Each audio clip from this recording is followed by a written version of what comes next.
Coucou les amis, j'espère que vous allez bien. Alors, comme annoncé dans la précédente vidéo, aujourd'hui, je partage avec vous le dernier challenge que j'ai fait, dernier challenge santé. C'était un mois sans sucre. Donc, je l'ai terminé il y a 2 semaines. Je fais la vidéo un peu a posteriori. Mais donc, voilà, j'ai fait un mois sans consommer de sucre ajouté, je précise. Donc, pas de bonbons, chocolat, biscuits, les gâteaux, les sodas, etc. Les seuls sucres que je consommais, c'était des sucres naturellement présents dans les aliments. D'accord? Vraiment pas de sucre ajouté. Et ça m'a fait tellement de bien que je me suis dit non, il faut que je partage ça avec vous. Donc, je vais partager avec vous les bénéfices que j'ai tirés de ce challenge. Mais avant, je vous donne un peu quelques éléments de ce challenge parce que ce n'est pas quand même facile. Et je pense que si vous voulez vous lancer dedans, il faudra prendre en compte un certain nombre de choses. En vrai, même quand je me suis lancée dans ce challenge, je pensais que ça allait être très simple. Je pensais que ça allait être très facile parce que de base, je ne suis pas très sucrerie. Je ne grignote pas beaucoup pour des raisons de santé, bien évidemment, comme ça doit être le cas pour tout le monde. Donc, j'en consomme vraiment de façon occasionnelle. Je ne me prive pas, mais j'en consomme de façon occasionnelle. Donc, je me disais, bon, se priver complètement, ça va pas être compliqué. Erreur. C'est-à-dire que c'est quand j'ai décidé de faire mon challenge là que les envies de sucre sont arrivées. Je ne peux même pas vous dire. Je ne sais pas si ça vous est souvent arrivé.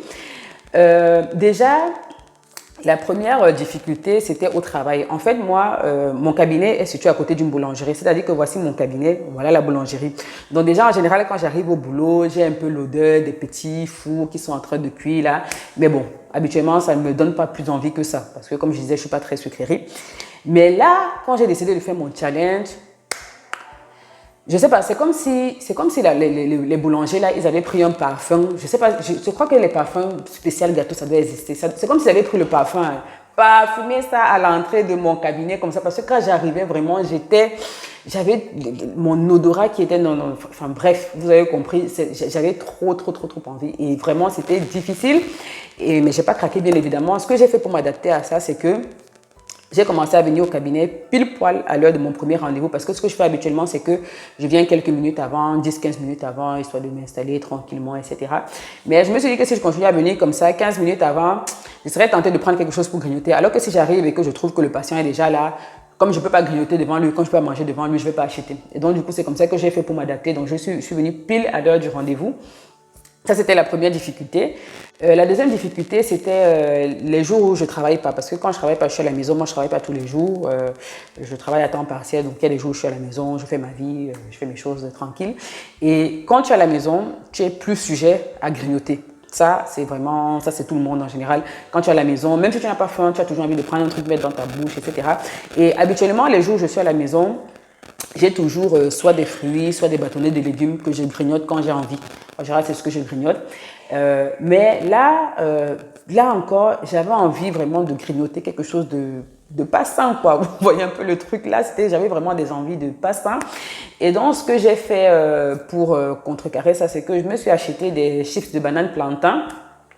Bon, là, je ne suis pas à la maison, j'en ai pas, je dois en avoir un peu à la maison, mais je vais vous mettre une photo. C'est des chips de banane plantain que on trouve dans les boutiques exotiques, des plantains non mûrs en fait, qui du coup, voilà, il n'y a pas de sucre ajouté dessus, c'est des trucs que c'est vraiment du plantain et rien d'autre, c'est du plantain frit et rien d'autre. Donc, je me suis dit, bon, c'est pas plus sain que ça, mais bon, c'est pas sucré, donc je me suis dit, bon, le but du challenge, quand même, c'était pas de sucre, donc même si je compense avec autre chose, le but de mon challenge, c'est pas de sucre. Donc, j'ai acheté ça et puis je grignotais de temps en temps quand j'avais vraiment de grosses envies.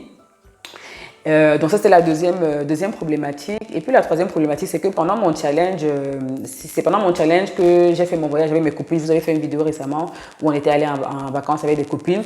Et donc ça, j'appréhendais trop ces vacances-là parce que je me disais, mais comment je vais faire pour résister au sucre? Parce que des vacances entre filles au soleil, c'est cocktails, c'est glace, etc.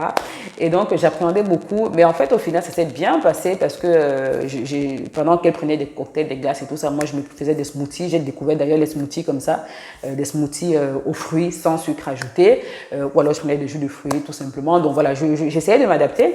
Et en fait, au final, voilà, passer les 2 premières semaines étaient difficiles, mais passer les 2 premières semaines, franchement, après, c'était facile.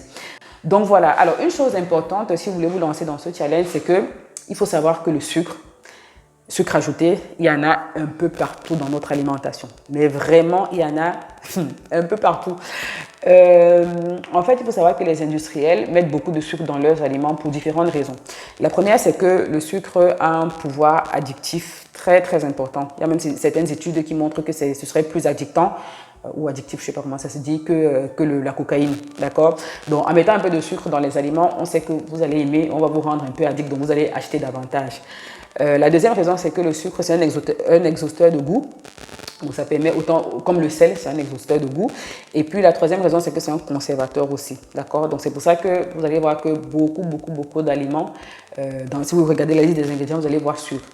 Et donc, bon, déjà pour éviter de tomber dans le piège des aliments sucrés, alors que au niveau du goût, vous n'allez pas sentir le sucre forcément. Vous pouvez voir des chips où on a mis du sucre ajouté, mais vous ne sentez pas.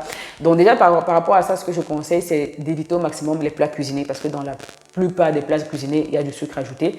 Donc évitez ça.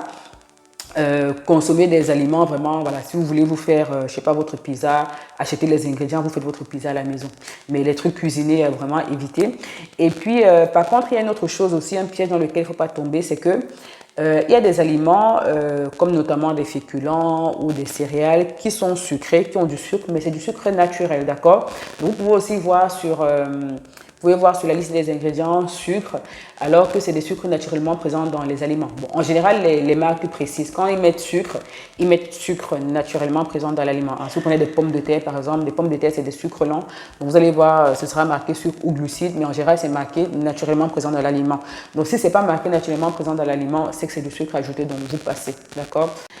Donc voilà, bon, en tout cas, moi, j'ai vraiment fait attention, je ne prenais pas de sucre ajouté, je faisais attention aux étiquettes, etc.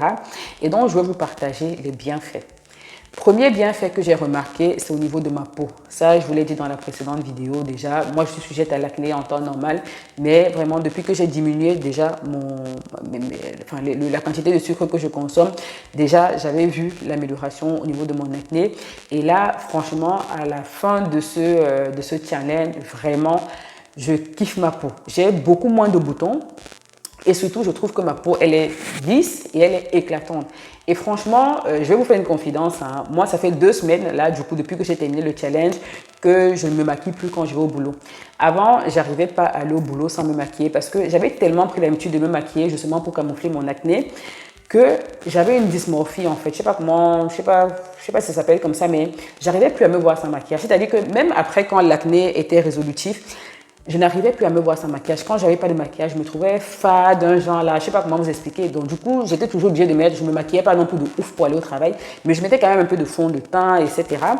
Et en fait, à la sortie de ce challenge-là, j'ai tellement de personnes dans mes proches qui ont remarqué que ma peau était lumineuse, elle était belle. J'ai tellement de personnes qui m'ont fait des compliments, je vous assure, que je me suis dit, en fait, je suis belle même sans maquillage, en fait. Et du coup, je me suis dit, bon, écoute, je vais aller au travail sans maquillage. Et je vous assure, même mes patients, il y en a qui me disent, mais vous êtes radieuse, etc. Et du coup, franchement, je me maquille plus pour aller au travail, vraiment. Je me maquille quand je sors, les week-ends, les cérémonies, les occasions particulières. Mais au quotidien, franchement, j'ai gagné quelques minutes dans la salle de bain et vraiment, je suis contente. Donc, vraiment, sur la peau, si vous faites de l'acné, ou même si vous ne faites pas de l'acné et que vous voulez avoir une peau radieuse, un challenge sans sucre, ça vous fera du bien. Alors, la raison, elle est simple, hein, c'est que lorsque vous consommez du sucre, déjà, il y a beaucoup de gens qui supportent pas le sucre, qui digèrent mal le sucre. Mais aussi, quand vous consommez du sucre, l'organisme sécrète de l'insuline, qui est l'hormone hypoglycémiante, pour diminuer la quantité de sucre dans le sang. Et le problème, c'est que cette hormone-là, l'insuline, va activer d'autres hormones qui sont responsables de l'inflammation, des prostaglandines, qui sont responsables de l'inflammation. Petite parenthèse, par exemple, que vous compreniez ça, les femmes, vous allez souvent remarquer quand on a nos règles, et surtout celles qui ont les règles douloureuses, on a souvent envie de consommer du sucre. C'est bizarre, hein? C'est vraiment une envie qu'on a de chocolat, etc. Et quand on consomme ces aliments sucrés-là, quelques temps après, on a la douleur qui s'accentue. Je ne sais pas si vous avez remarqué ça, dites-moi dans les commentaires. Eh bien, c'est parce que tout simplement, quand vous consommez du sucre, l'insuline est sécrétée et l'insuline active aussi des prostaglandines qui sont responsables de l'inflammation et du coup, on a plus mal. Eh bien, c'est la même chose au niveau de la peau. Plus vous allez consommer du sucre, plus l'insuline va activer certaines protéines d'inflammation et plus il y aura de l'inflammation au niveau de la peau. Donc voilà, vous aurez une majoration de l'acné. Donc le fait vraiment d'avoir fait ce challenge, j'ai vu les résultats sur ma peau et franchement, je suis très fière. Je suis très fière de m'être réconciliée avec ma peau et je vais continuer comme ça. Hein. Franchement, je vais continuer à laisser ma peau un peu respirer, ne pas mettre du make-up tous les jours. Franchement, je suis très contente. Donc vraiment, premier point, c'est vraiment la peau. Deuxième constat que j'ai fait, c'est au niveau de ma digestion. Franchement, à la base, j'ai pas de problème de digestion, pas de problème de transit. Hein. Moi, je consomme beaucoup de fruits et légumes, donc mon transit, il est vraiment régulier. Moi, je vais à la selle tous les jours, et parfois même 2 fois par jour. Désolée pour les détails, mais voilà. Mais par contre, ce que j'ai souvent, c'est des sensations de ballonnement, des sensations de gaz, de ventre un peu qui gargouille, etc. Et donc, franchement, pendant ce challenge, j'ai pas eu du tout cette sensation-là. Je me sentais mais légère, j'avais le ventre plat, je me sentais vraiment légère au niveau de la digestion. Et donc, si vous avez des problèmes de digestion aussi, un challenge comme ça peut vous faire du bien. Troisième effet positif que j'ai remarqué, c'est au niveau de la forme physique en général. Franchement, je me trouve, je pète la forme. Vraiment, je trouve que j'ai beaucoup plus d'énergie. J'ai beaucoup moins de coups de barre. Ça, c'est vraiment un truc... Vraiment, c'est un truc vraiment que j'ai remarqué, c'est que pendant tout ce challenge, j'avais pas des coups de barre. Souvent, après avoir mangé le midi, quelques temps après, là, je commence à avoir des coups de barre. Ça, j'avais pas de coups de barre. Et en fait, comment ça s'explique? Vous savez, quand vous consommez des sucreries, vous avez donc le sucre qui arrive dans le sang et qui fait des pics de glycémie. Du coup, plus il y a des pics de glycémie, plus la sécrétion d'insuline va aussi être agressive. Donc, l'insuline va être sécrétée davantage et elle va aussi faire brusquement, quand il y a des pics, l'insuline fait brusquement baisser la glycémie, ce qui est responsable de l'hypoglycémie et ce qui est responsable de cette sensation-là de coup de barre. Or, quand vous mangez, quand vous évitez les sucres rapides, et que vous prenez des sucres lents ou alors des sucres à la fin d'un repas par exemple, ou un repas où il y aura beaucoup de fibres. Les fibres en fait vont tapisser la paroi de l'estomac et des intestins et ça va ralentir l'arrivée du sucre dans le sang. Du coup, vous avez un sucre qui va arriver de façon progressive, la sécrétion d'insuline aussi va être de façon progressive et donc il n'y aura pas de moment où il y aura des pics, où il y aura des chutes de glycémie. Et donc avec ça, vous n'aurez pas de coup de barre. Et donc moi franchement, avec ce challenge-là, vraiment, je pète vraiment la forme. Je me sens bien, j'ai encore les bénéfices aujourd'hui. Mais vraiment, franchement, je vous conseille, si vous êtes du genre à être fatigué tout le temps, essayez, ça peut vous faire du bien. Et puis le quatrième élément, c'est que j'ai perdu du poids. Alors, ce n'était absolument pas l'objectif. J'ai perdu 1,5 kg en un mois de challenge. C'était absolument pas l'objectif. Et si je savais d'ailleurs, j'aurais peut-être renforcé un peu mon alimentation, peut-être en protéines, parce que je voulais pas du tout perdre du poids. Je trouve que je suis déjà bien comme ça. Mais en fait, si vous faites ce challenge, vous allez perdre du poids. Et la raison, elle est simple. Hein. Vous savez, le sucre, c'est la première source d'énergie de l'organisme. L'organisme a besoin d'énergie et donc plus vous allez lui apporter du sucre, plus il va consommer ce sucre-là.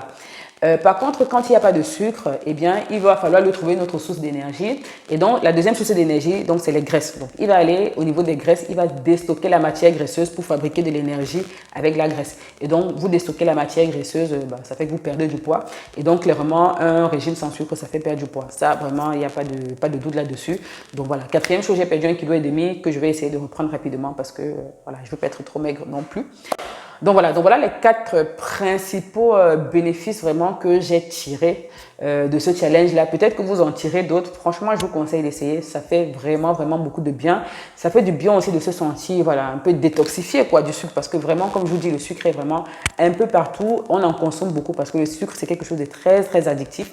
On en consomme beaucoup et ça ne fait pas que du bien à l'organisme vraiment. Donc, je ne saurais trop vous conseiller soit de se lancer dans le challenge, vraiment. C'est un challenge qui est assez strict.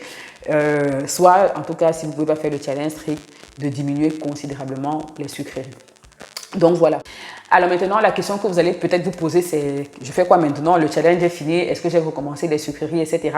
Alors oui, le challenge, c'était vraiment un truc très restrictif et moi, je ne suis pas du tout du genre à me restreindre de quoi que ce soit. Je ne suis pas du tout pour les régimes. Moi, je mange de tout, hein. Je vous ai souvent dit, je mange de tout, mais c'est la façon de consommer et la fréquence qui fait la différence. Donc, le sucre, déjà avant, je n'étais pas une grosse consommatrice de sucre. J'en consomme vraiment ponctuellement. Là, ce week-end, par exemple, j'étais à un anniversaire, j'ai pris le gâteau d'anniversaire, voilà, à l'issue du repas. Voilà, donc j'en consomme de façon occasionnelle, mais je sais que voilà, je sais que c'est quelque chose que voilà, je raffole pas du sucre en fait, je sais que c'est pas bien pour mon organisme et surtout pour ma peau. Faut dire que c'est quand même, ça me motive beaucoup parce que autant je peux dire que bon, la digestion au pire, voilà, je peux gérer, mais voilà, on aime tous avoir une belle peau, on aime bien être présentable, etc. Donc rien que pour ça, franchement, ça me motive et donc voilà, j'en prends vraiment de façon occasionnelle. Donc voilà, dites-moi ce que vous en pensez. Est-ce que je vous ai donné envie de vous lancer dedans? Voilà, dites-moi tout dans les commentaires. Je vous réponds avec plaisir si vous avez des questions. Je vous dis à très bientôt pour une nouvelle vidéo. D'ici là, prenez bien soin de vous. À votre santé.